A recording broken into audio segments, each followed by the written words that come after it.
tous, bienvenue dans le 1245. Nous sommes le samedi 1er janvier, très belle année à vous. Voici les titres. Des cris d'euphorie et des accolades, un réveillon festif qui clôt une année particulière. Dans les bars, sur les Champs-Élysées et partout en France, il fallait tout de même respecter les contraintes sanitaires.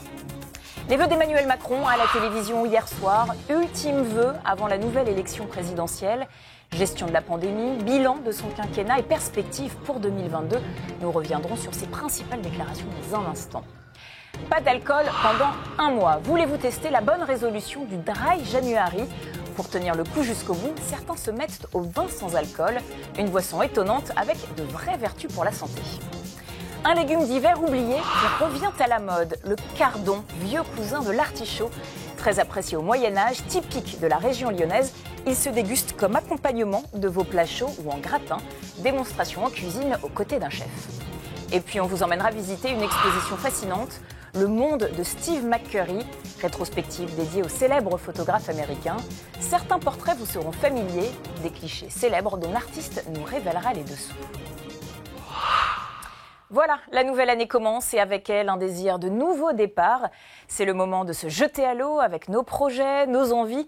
Une expression que certains prennent au pied de la lettre, comme ce matin à Perros-Guirec, où ils étaient des centaines à se jeter dans la mer plutôt froide, 10 degrés. Le bain du 1er janvier, une tradition vivifiante. En tout cas, on l'imagine efficace pour se réveiller après une nuit de fête. Elle était très bonne. Ah ouais. Elle est meilleure que l'été. Elle est meilleure que l'été. Il y a moins de différence de température, donc c'est presque plus facile en fait. On avait droit à un bain d'algues, voilà. C'est un anti-stress quotidien. Il fait bon, il fait bon quand même, pour un mois de décembre. Un mois de janvier. Janvier. Et hier soir déjà, la fête était au rendez-vous. Vous êtes nombreux à avoir réveillonné dans les bars, les restaurants, sur les Champs-Élysées et partout en France. Une Saint-Sylvestre particulière cependant, sous le signe des restrictions sanitaires. Marion Berchet et Cyrielle Stadler. La fête, la liesse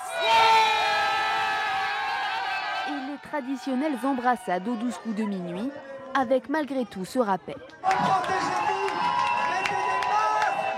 Une entrée en 2022 sous le signe des restrictions. Hier soir dans les bars, il fallait rester assis. Interdiction de danser également, et ceux qui tentent quelques déhanchés se font rapidement rappeler à l'ordre. Je vous rappelle que la danse est malheureusement interdite, et pour les personnes mécontentes, je vous donne l'adresse de l'Élysée. Des mesures qui pour certains gâchent un peu la fête. C'est un petit peu frustrant de ne pas pouvoir danser et d'avoir des restrictions parce qu'on est vacciné, mais après on comprend tout à fait. On espère que 2022 sera une nouvelle année sans restrictions. Cela n'en prend pas le chemin. Depuis hier, le port du masque est de nouveau obligatoire en extérieur dans la capitale. Je suis désolé. Vous n'aviez pas connaissance qu'il fallait porter le masque? Je savais pas. Sur les Champs-Élysées où les fêtards se sont rassemblés pour le Nouvel An, les contrevenants s'exposaient à 135 € d'amende. Et ces prochains jours, on va vraiment entrer en voie de verbalisation, il n'y aura plus aucune tolérance. Des rappels à l'ordre qui agacent. On ne peut pas tout le temps, constamment, tout le temps porter le masque. Et là, le fait qu'ils viennent et me disent ça, oui, ça m'énerve, ouais. Un passage à la nouvelle année encore marqué par la pandémie. Bonne année. Bonne année. Merci. Le Premier ministre Jean Castex était hier soir en visite à l'hôpital Cochin à Paris. Dans cet établissement, 8 des 12 lits dédiés aux malades du Covid sont déjà occupés.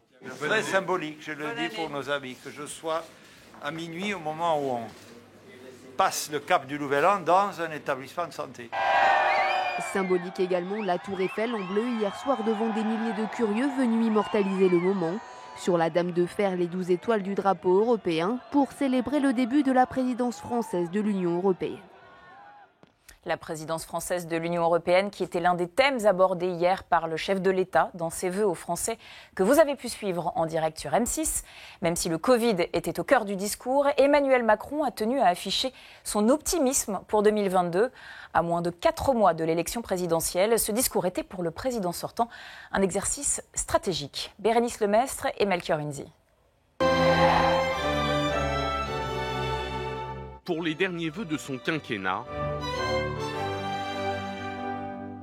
Françaises, Français. Emmanuel Macron a dressé le bilan d'une année 2021 marquée par le Covid et ses vagues successives. Un président réaliste. Les semaines à venir seront difficiles, nous le savons tous. Mais aussi optimiste. Nous avons pour nous l'arme du vaccin et les acquis de notre expérience collective. Et donc, de vraies raisons d'espérer. Il se risque même à évoquer la fin de l'épidémie en 2022. Un président confiant et qui l'assure, le Covid n'a pas empêché le gouvernement d'agir. Le travail avec la réforme de l'assurance chômage, le pouvoir d'achat avec l'indemnité inflation, le chèque énergie, l'augmentation des salaires des fonctionnaires les plus modestes. La France, malgré les épreuves, est donc plus forte aujourd'hui qu'il y a 2 ans. Un bilan évidemment contesté par les Républicains. C'était un discours électoral d'un président candidat, sans le dire, qui a tenté de défendre son bilan sous forme d'autosatisfecit. Des critiques partagées par toutes les oppositions. Emmanuel Macron est si déconnecté des réalités qu'il ose prétendre que la France est plus forte après 2 années d'échec de sa gestion sanitaire. Discours de Macron 2022 d'une autopromotion totale et sans nuance. Bref, un discours de campagne pur. À 4 mois de l'élection présidentielle, Emmanuel Macron est resté allusif et un brin lyrique sur ses intentions. Pour ma part, quelle que soit ma place et les circonstances, je continuerai à vous servir. Et de la France, notre patrie, nul ne saura déraciner mon cœur. Enfin, il a rappelé le rôle décisif de l'Europe, notamment dans les commandes de vaccins ou encore dans les plans de relance économique. Une Union européenne dont la France assure la présidence pour les 6 prochains mois. 2022 sera l'année de tous les possibles. Une allocution de 13 minutes, les vœux les plus courts de son quinquennat. Vive la République. Pour dresser le bilan. Et vive la France. Et affirmer son optimisme, pas seulement pour 2022, mais pour les années qui viennent, précise-t-il.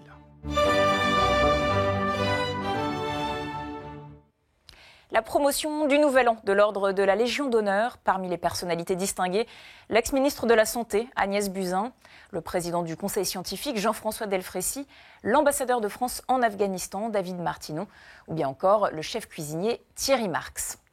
Et puis en ce 1er janvier, le pape François a célébré ce matin la traditionnelle messe de la paix à l'occasion de la journée mondiale de prière pour la paix dans le monde. Une messe célébrée depuis la basilique Saint-Pierre de Rome.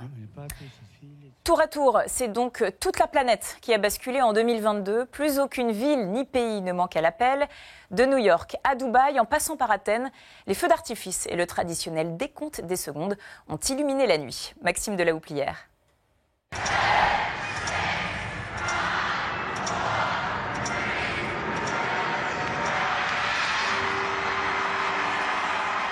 Cette fois-ci, les New-Yorkais ont pu faire la fête.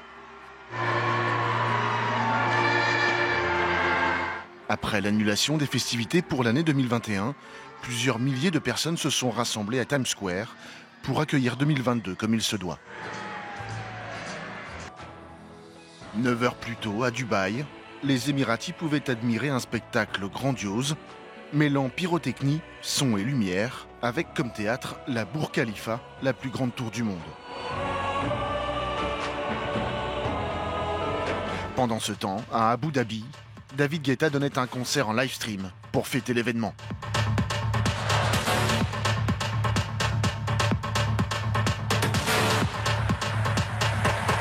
Plus proche de nous, à quelques milliers de kilomètres, l'horloge de Big Ben résonnait à Londres.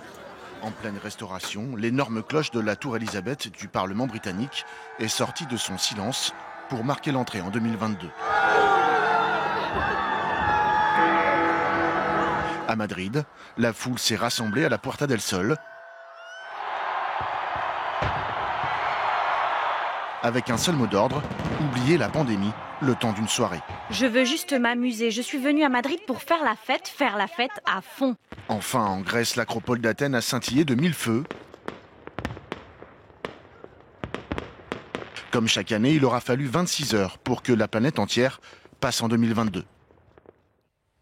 Un passage à la nouvelle année, comme toujours, synonyme de bonne résolution. 9 Français sur 10 comptent en prendre. La plus répandue étant bien sûr le sport, se mettre ou se remettre au sport. Alors, quelles sont vos bonnes résolutions pour 2022 ? On est allé vous demander. Écoutez. Profiter encore un peu plus de la vie, avec tout ce qu'on vient de passer, tout ce qu'on vient de vivre. Eh ben, allons-y. Voilà, 2022, c'est l'année du plaisir. Reprendre les concerts et de reprendre les voyages. Celle qui me tient vraiment à cœur, c'est de continuer à baisser ma trace carbone. Ça fait 10 ans que je m'y attelle, mais je pense qu'il y a encore beaucoup de progrès à faire. D'avoir les meilleures notes à l'école et d'écouter papa et maman.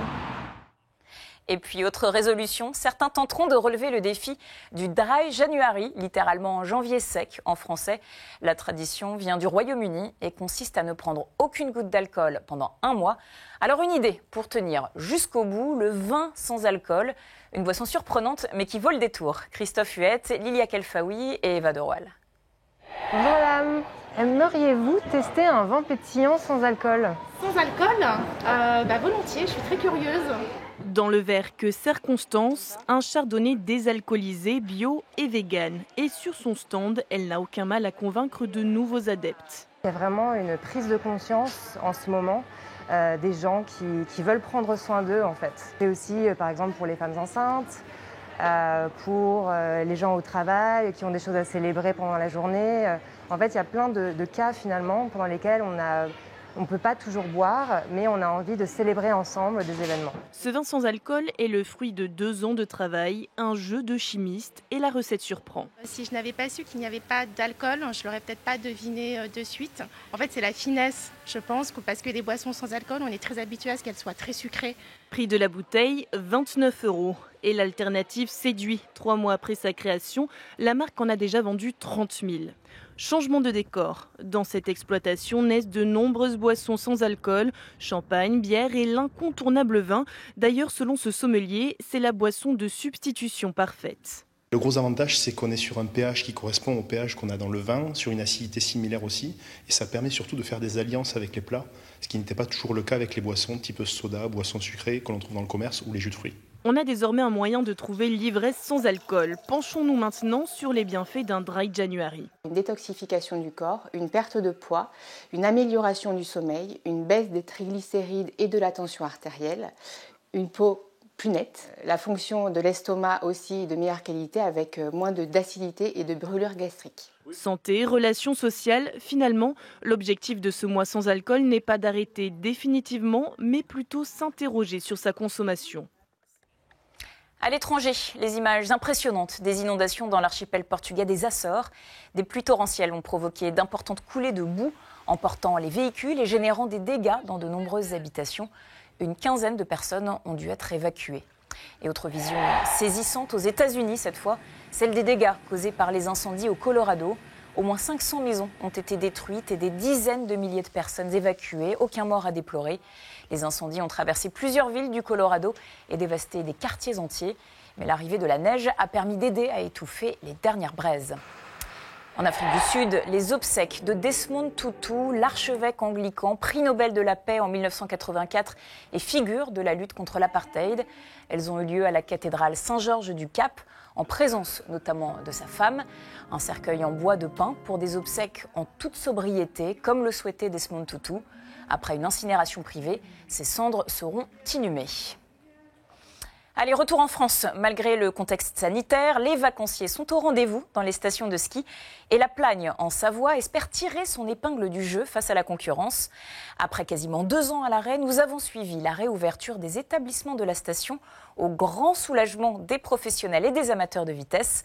Un reportage réalisé avant le renforcement des consignes sanitaires en montagne est signé Jean-Baptiste Bruno.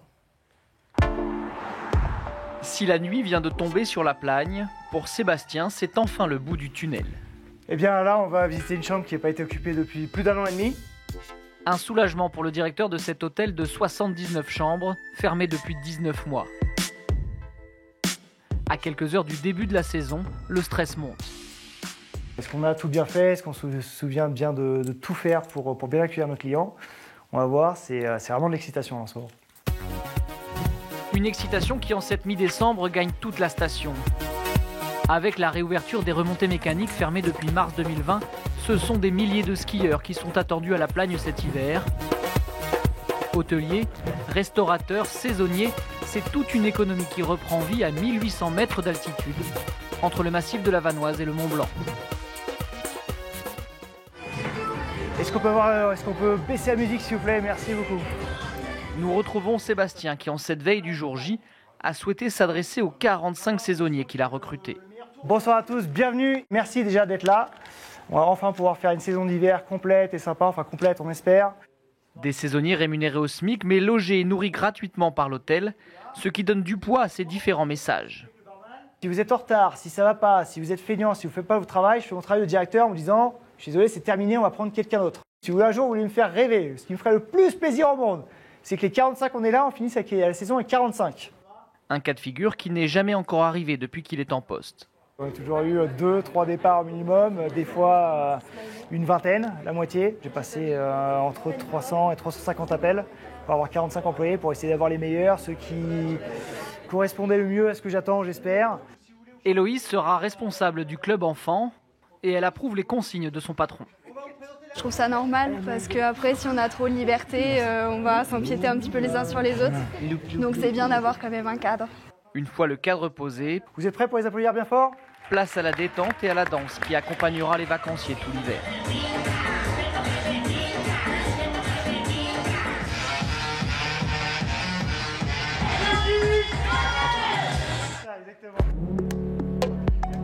Le lendemain matin, les premiers clients arrivent de Normandie, fatigués mais heureux.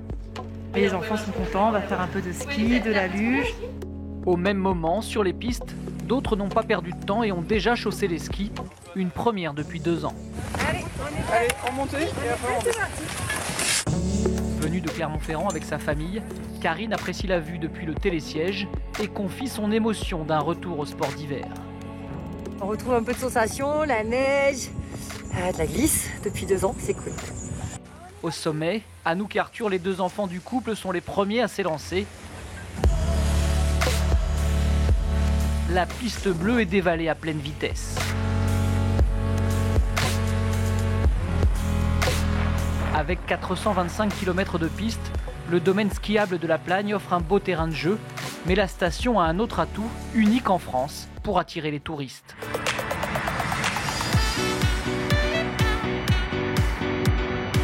Construite pour les Jeux Olympiques d'Albertville en 1992, cette piste de bobsleigh d'un peu moins de 2 km est ouverte aux amateurs de vitesse.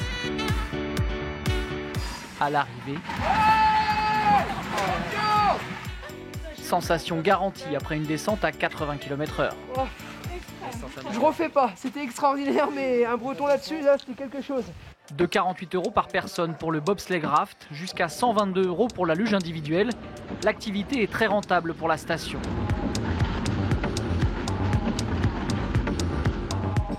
Mais pour Rémi, le directeur de l'Office du tourisme, l'annonce des restrictions de déplacement imposées aux Britanniques, qui représentent ici 1 touriste sur 5, a jeté un froid. C'est une clientèle qui aime le ski, qui aime profiter de toutes les activités de la station. On le voit ici sur le bob. Pour nous, 20% d'anglais en moins sur la station, c'est tout de suite compliqué. Ouais. Un manque à gagner qui, à l'autre bout de la station, ne détourne pas Christelle de son objectif. C'est tout bon les gars, on est prêts pour midi ? Après 2 ans de fermeture, son restaurant d'altitude reprend vie ce matin-là et aucun détail ne lui échappe. Donc Laura, c'est bon, tout est en place, t'as fait ta préparation pour les cafés. Jus, c'est bon, tout est prêt ? Moi je reprends mon rang comme d'habitude. Christelle travaille avec ses 2 filles, Laura et Julie, ainsi que Philippe, son mari. Une affaire de famille mise à mal par la crise sanitaire. Toute la famille doit vivre du restaurant et là, on a 4 petits-enfants, il faut que ça redémarre et puis voilà, ça va le faire, on y croit. Il est midi et ces vacanciers ardennais sont les premiers à se mettre à table. Voilà. Au soleil ? Oui. Allez, au soleil.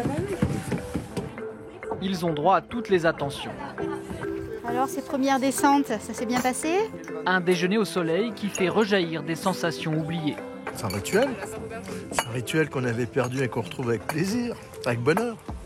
Christelle ne peut cacher son émotion devant ce nouveau départ. De retrouver mes clients, de pouvoir être enfin ouvert à nouveau, c'était un moment tellement attendu que c'est vraiment une immense joie pour moi.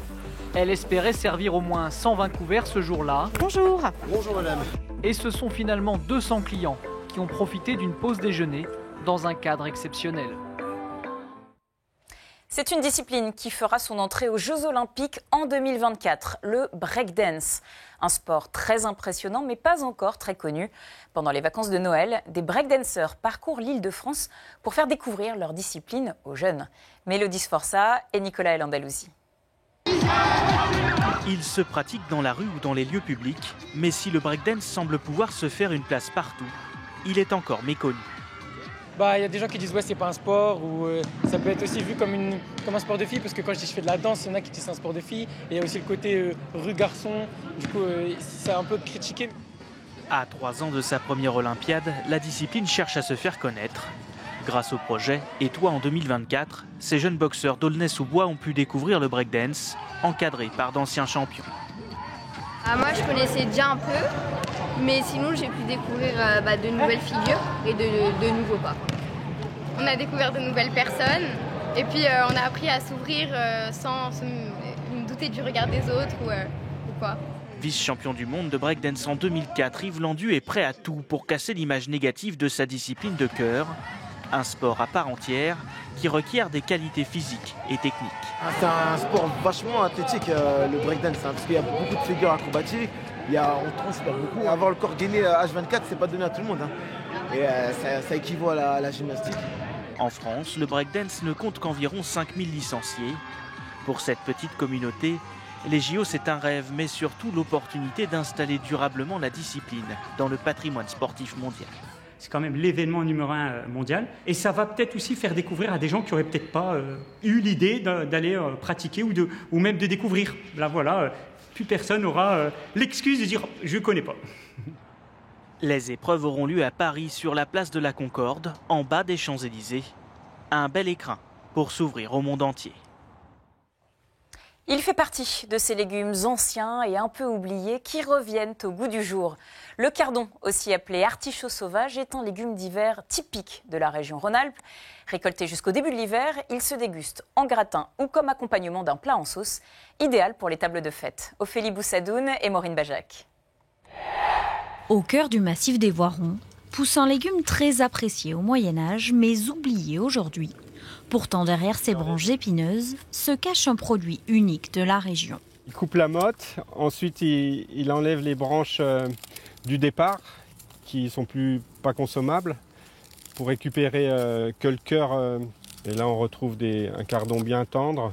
Bien que récolté en octobre dans ce champ, la douceur du cardon naît ici, dans ce hangar. Magnifique. Après 4 semaines d'hivernage, à l'abri du gel. Alors là on voit que le cœur est bien sorti, qu'ils sont bons à vendre bientôt. Ouais. Ça c'est vraiment un super produit.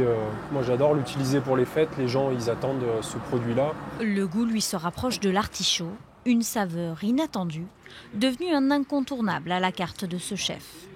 2 kilos, parfait. Merci beaucoup Didier. Salut Hubert. À bientôt. Merci à toi, Direction donc les cuisines. Donc ce qui va nous intéresser justement, c'est ces grandes branches. Donc déjà on retire toutes les épines, tous les filaments. Faites ensuite cuire vos cardons dans de l'eau bouillante avec un peu de farine et du citron jusqu'à qu'ils soient bien fondants. Je traverse la côte assez facilement. Donc là on va venir le refroidir. Taillé, rôti au beurre, accompagné d'une béchamel à l'abondance, puis gratiné au four. Une recette généreuse. Là on dépose, on met une cuillère et c'est vraiment le plat convivial, familial à partager.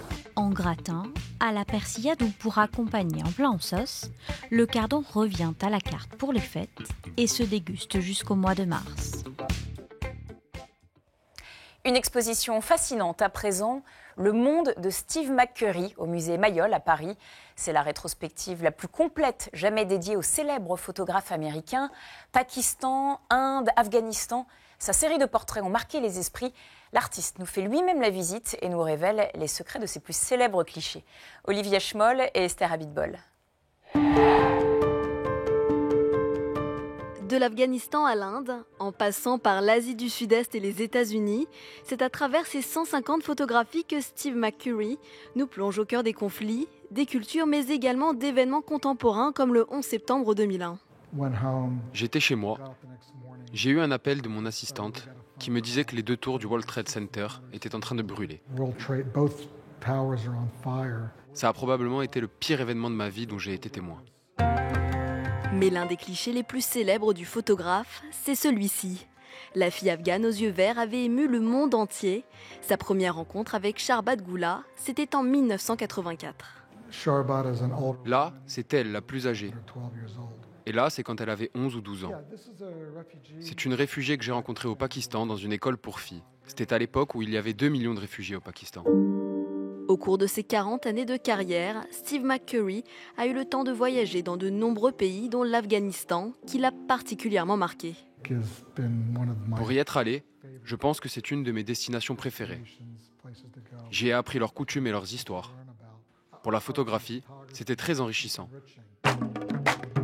À défaut de pouvoir voyager, vous avez jusqu'au 29 mai prochain pour découvrir les nombreux portraits de l'artiste et ainsi faire le tour du globe en seulement quelques heures. C'était le journal de la rédaction. Merci à tous pour votre fidélité. Dans un instant, scène de ménage puis chasseur d'appart. Je vous retrouve ce soir pour le 19h45. Très bel après-midi, bonne année et à tout à l'heure. Retrouvez M6 Info sur vos réseaux sociaux.